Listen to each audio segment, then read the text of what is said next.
नमस्कार साथियों, उम्मीद करता हूं आप सभी अच्छे होंगे और अपनी अपनी तैयारी में डटे होंगे। सीटेट दिसंबर 2024 जो कि 14 दिसंबर को प्रस्तावित है, इस परीक्षा हेतु हमारी आज की वीडियो है हिंदी भाषा की।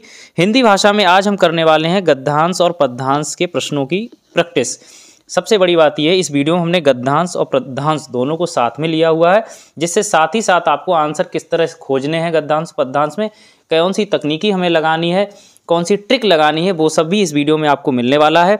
हालांकि पेपर 1 और पेपर 2 में हमेशा याद रखिए 15 जो अंक होते हैं ये बहुत महत्वपूर्ण हो जाते हैं, क्योंकि इसमें से जो गद्य पार्ट होता है वो होता है आपका 9 अंक का, जो पद वाला अनसीन पैसेज होता है वो होता है आपका 6 अंक का। कुल मिला के ये 15 अंक है पेपर 1 में, ऐसे ही पेपर 2 में भी 15 अंक।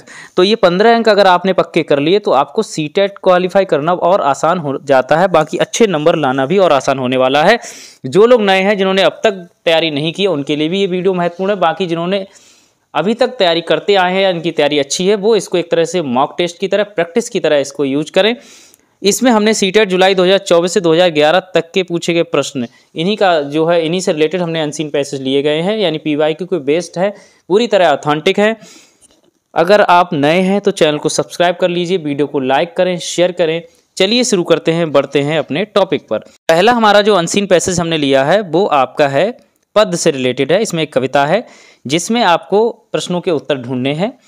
अब इसमें देखिए, इनको करने के, अनसीन पैसेज करने के 2 तरीके होते हैं। पहला होता है कि आप जो है सरसरी तौर पर एक बार, अगर आपके पास समय है तो उस पैसेज को एक बार देख लेते हैं, जिसको हम लोग कहते हैं सरसरी तौर पर पढ़ना या स्किमिंग वाली प्रोसेस जिसको बोलते हैं, स्किमिंग पठन। दूसरी जो रीडिंग होती है वो हम करते हैं स्कैनिंग वाली। वो कब करते हैं? जब हम प्रश्न पहले पढ़ते हैं और उस प्रश्न की सूचना को, जो हमें पता है कि हमें यही खोजना है, सीधे उसमें खोजते हैं जाके, किसमें, पैसेज में जाके। तो या तो आप स्किमिंग और स्कैनिंग दोनों करें, और अगर आपके पास समय कम है तो आप सिर्फ स्कैनिंग करें, यानी सीधे सीधे प्रश्न पढ़ें और उसका उत्तर उसमें खोजें। अब चूंकि कविता में चीज़ थोड़ी ये अलग हो जाती है कि उसको थोड़ा एक बार पढ़ना जरूरी होता है, कि उसका भाव समझना बहुत ज़रूरी है। अगर आप एक बार सरसरी तौर पर कविता को पढ़ लेंगे तो वहाँ पे कोई दिक्कत आपको नहीं होगी प्रश्नों के उत्तर देने में। जैसे अभी इस कविता को पढ़ते हैं कि सदियों की ठंडी बुझी राख सुगबुगा उठी, मिट्टी सोने का ताज पहन इठलाती है, दो रहा समय के रथ का घर घर नाद सुनो, सिंहासन खाली करो की जनता आती है। जनता हाँ मिट्टी की अबोध मूर्तें वहीं, जाड़े पाले की कशक सदा सहने वाली, जब अंग अंग में लगे सांप हो चूस रहे, तब भी न कभी मुंह खोल दर्द कहने वाली। देखिए, इसमें जो बात की गई वो जनता की बात की गई, सिंपल सी बात है, एक तरह से उनके शोषण की बात की गई है। अब बढ़ते हैं, ऑप्शंस क्या दे रखे हैं। जैसे प्रश्न दिया है, काव्य में किस जनता की ओर संकेत दिया गया है, किस तरह की जनता। पहला, जो खेतों खलिहानों में कारखानों में काम करती है, जो रथ चलाती है, जिसे बोध है, जिसे सांप काटते हैं। तो देखो, रथ चलाने वाला यहाँ कहीं जिक्र नहीं है, जिसे बोध है ये भी नहीं है, जिसे सांप काटते हैं ऐसा भी कहीं लिखा नहीं है। हाँ, ये लिखा है जब अंग अंग में लगे सांप हो चूस रहे। यहाँ पे एक तरह से उपमा दी गई है, ये सांप नहीं रियल में काट रहे हैं इसमें। तो पहला ऑप्शन इसमें सही हो जाता है, जो खेतों खलिहानों और कारखानों में काम करती है, एक तरह से सामान्य जनता की बात की गई है। अगला है प्रश्न इसी का, समय के रथ का घर घर नाद सुनो पंक्ति का आशय क्या है। ऑप्शंस पढ़िए इसमें। समय कोलाहल कर रहा है, समय ने उद्द नाद बजा दी है, अब समय बदल रहा है, समय का रथ बढ़ा जा रहा है। देखिए, घर घर नाद सुनो, नाद शब्द आ गया तो समझ जाइए इसका जिक्र कहाँ पे है। ऑप्शन नंबर 2 में है, समय ने युद्ध नाद बजा दिया है, यानी अब जो है, अब हम जो है, हमारी लड़ाई जो है आर पार की होने वाली है और हमें अब ये शोषण सहन नहीं करना है। इस तरह से समय ने युद्ध नाद बजा दिया है। तीसरा है, सिंहासन खाली करो की जनता आती है।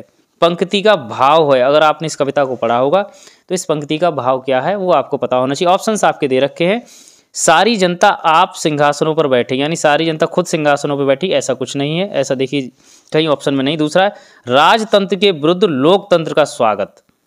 इस ऑप्शन को अभी हम रोक के रखते हैं, बाकी का ऑप्शन भी पढ़ते हैं। राजा के सिंहासन को खाली करना होगा, नहीं। अजंता राजा का सिंहासन हिला देगी, ऐसा नहीं है। मेन काम यहाँ पे क्या है, राजतंत्र के विरुद्ध लोकतंत्र का स्वागत करना है, यहाँ पे यही मेन उद्देश्य है इसका। दूसरा ऑप्शन नंबर सही है। चौथा है, सामान्य जनता ने अब तक बहुत कष्ट सहे हैं, इस भाव को व्यक्त करने वाली पंक्ति है। अब इसमें देखिए यहाँ पे कष्ट वाली बात कहाँ पे है, तो देखिए ये ऑप्शन जब आप इसको देखोगे, हाँ जनता हाँ मिट्टी की अबूझ मूर्तें वहीं, जाड़े पाले की कसक सदा सहने वाली। देखो सहना शब्द कहाँ है, यहाँ आया है, तो सीधी सी बात है यही वाली लाइन होगी, इसको इसमें ऑप्शंस में ढूंढ लीजिए। तो ऑप्शन नंबर 4 में ये दे रखा है, जाड़े पाले की कसक सदा सहने वाली। प्रश्न नंबर 5 है, सांप किसकी ओर संकेत करता है, यानी सांप यहाँ पे जो वर्ड यूज किया गया वो किसकी ओर संकेत करता है। तो हम उस लाइन को पढ़ लेते हैं एक बार। जब अंग अंग में लगे सांप हो चूस रहे, तब भी न कभी मुंह खोल दर्द कहने वाली।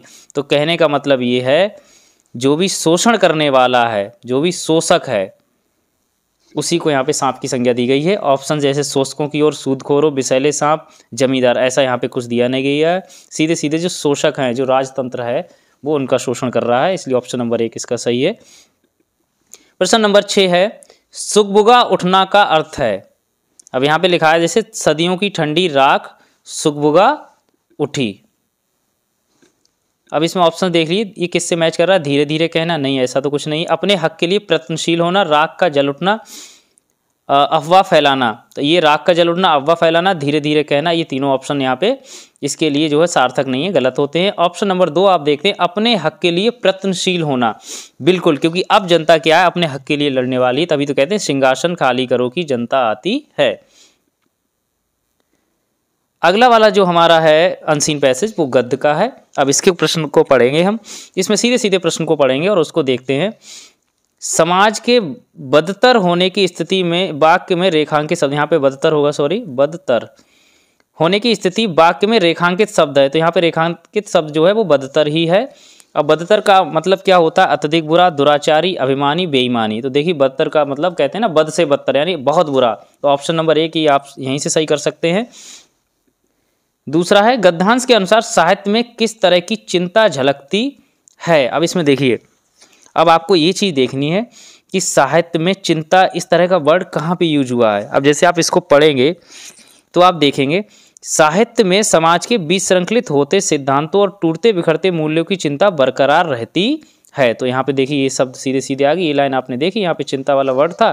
तो कीवर्ड को यहाँ पे पकड़ के चलना है आपको कि चिंता कहाँ पे लिखा हुआ है। अब ऑप्शन दिए हैं, नए सिद्धांतों के बनने की, समाज विघटन की, समाज के आधुनिक होने की, मूल्यों के बिखरने की। तो इसका सही आंसर हो गया ऑप्शन नंबर 4, मूल्यों के बिखरने की। प्रश्न नंबर 3 है, कौन सा साहित्य कालजयी साहित्य बन पाता है। अब देखो कालजयी साहित्य को आपने अंडरलाइन कर लिया। अब सीधे कालजयी साहित्य यहाँ पे कहाँ पर, ये देखते हैं। अब देखिए कालजयी ये वर्ड आ गया यहाँ पे। साहित्य का वही साहित्य कालों के बंधन को तोड़कर उसकी सीमाओं से परे जाकर कालजयी बन पाता है, जिसमें मानवीय सत्य की व्याख्या की गई हो। बस यहीं तक हमें पढ़ना है। अब इस ऑप्शन से मैच कर लेना है। यहाँ पे इस तरह का ऑप्शन दे रखा है, जो मानवीय सत्य की व्याख्या करे। ऑप्शन नंबर 1 ही सीधे सीधे इसमें सही हो गया। बाकी के ऑप्शन देखने की जरूरत भी नहीं पड़ी। जो बिखरते सिद्धांतों की चिंता करे, जो पाठकों का मनोरंजन करे, जो समाज का दर्पण, ये बाकी ऑप्शन की जरूरत नहीं है। प्रश्न नंबर 4, विश्वास शब्द का अर्थ है तत्व ज्ञान संबंधी, निश्चित धारणा, विश्वमय, विश्व से संबंधित नियम। देखो तत्व ज्ञान संबंधी ये है नहीं, विश्वमय नहीं है, विश्व से संबंधित ये भी नहीं है। विश्वास का अर्थ होता है निश्चित धारणा, यानी कोई चीज़ जब निश्चित धारणा हमारे मन में होती है, वही हमें, उसी को हम विश्वास कहते हैं कि ऐसा काम हो जाएगा। 5वां है, विसंकलित में प्रत्यय है। आपको पता है प्रत्यय कौन से होते हैं, जो किसी भी अक्षर के पीछे लगने पर उस अक्षर को जो नया अक्षर बनता है वो भी सार्थक अक्षर ही, मतलब किसी शब्द, सॉरी, प्रत्यय वो होते हैं जो किसी शब्द के पीछे लग के, जो शब्द पहले से सार्थक था, शब्द लगने के बाद भी सार्थक शब्द ही रहेगा। तो और बाकी उपसर्ग जो होते हैं वो शब्द के आगे लगते हैं। तो विसंकलित में क्या जुड़ रहा है आपका, तो इसमें सीधे सीधे ऑप्शन नंबर इत जुड़ रहा है। विसंकल में इत जुड़ जाएगा तो क्या हो जाएगा, विसंकलित। प्रश्न नंबर 6 है, साहित्यकारों ने समाज की किस तरह की स्थिति पहचान करने का प्रयास किया है।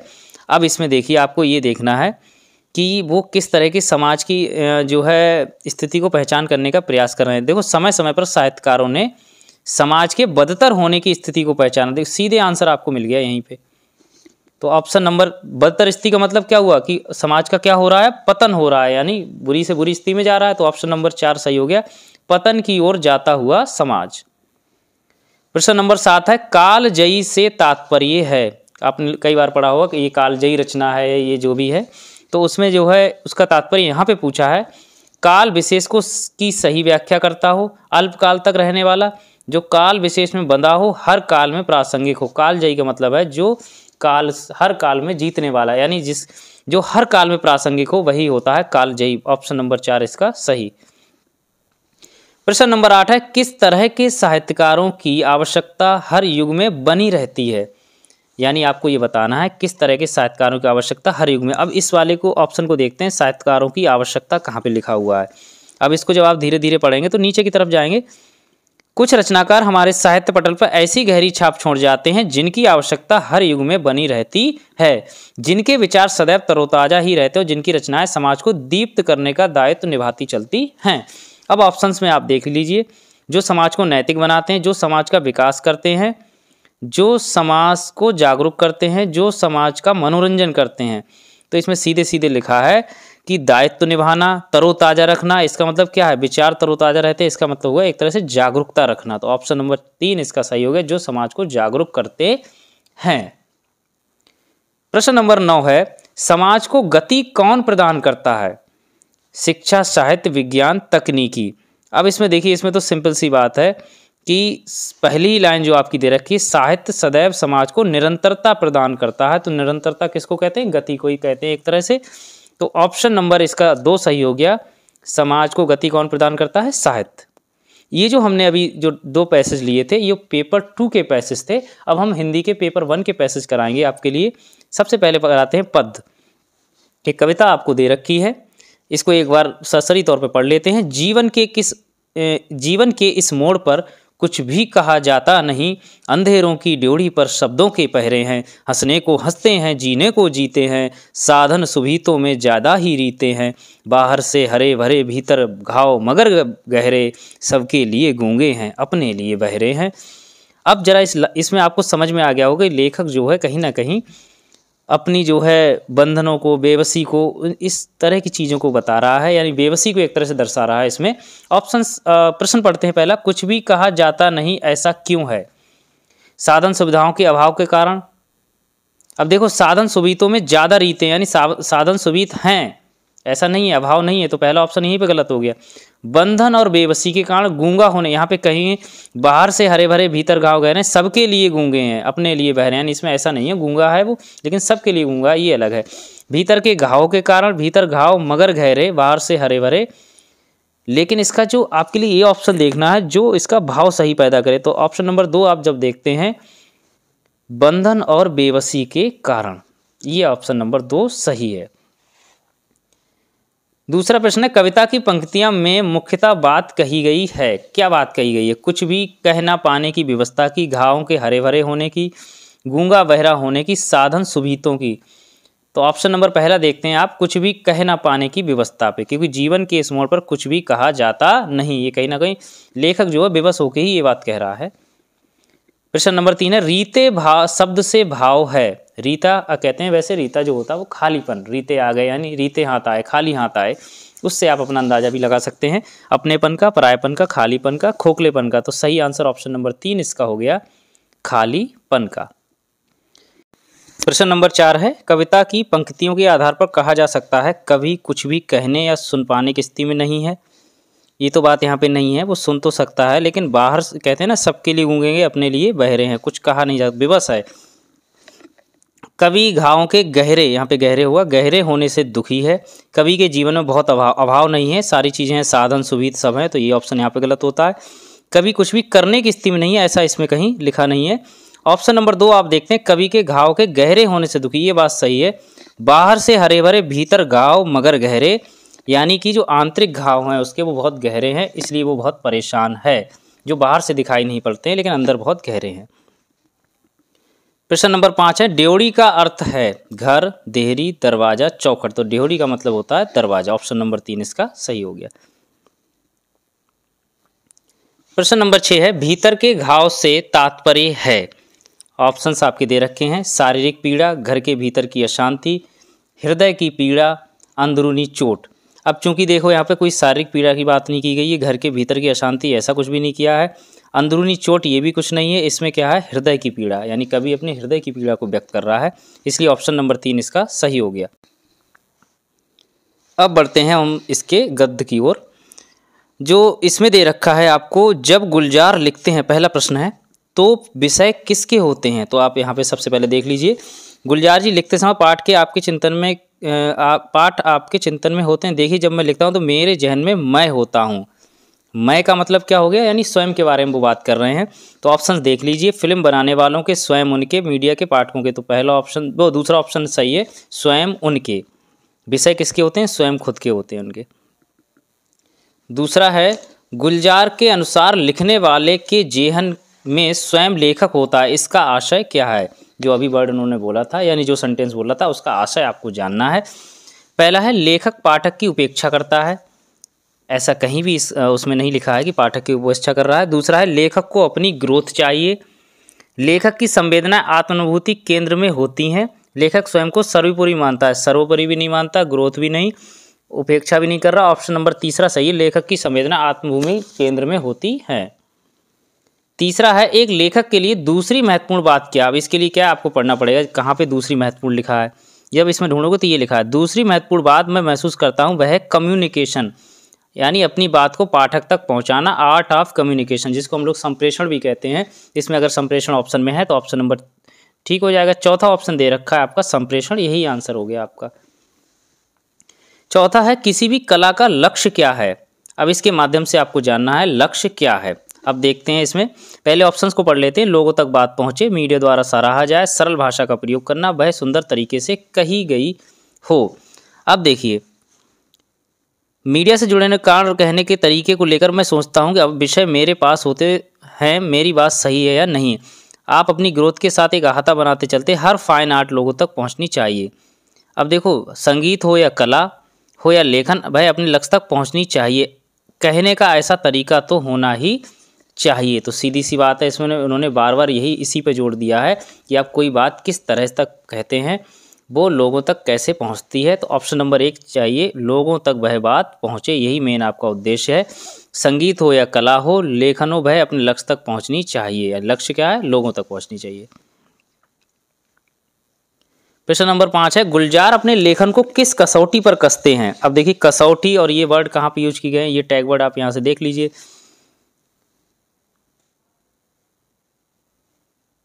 लेखन को इस कसौटी पर कसता हूँ, ये देखिए, अपनी बात को पाठक तक पहुँचाना, आर्ट ऑफ कम्युनिकेशन। हाँ, मैं अपने लेखन को इस कसौटी पर कसता हूँ। ऑप्शंस देखिए, वह व्यंग भरे अंदाज में कही गई है या नहीं, ये कहीं नहीं लिखा है।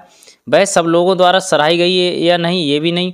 मेरी ग्रोथ हो रही है या नहीं, वह बात पाठक तक पहुंच रही है या नहीं। देखिए, उन्होंने यही कहा है, मैं इस कसौटी पे कसता हूं कि आप अपनी बात को पाठक तक पहुंचाना। तो पाठक तक बात पहुंच रही है, नहीं पहुंच रही, यही इंपॉर्टेंट है।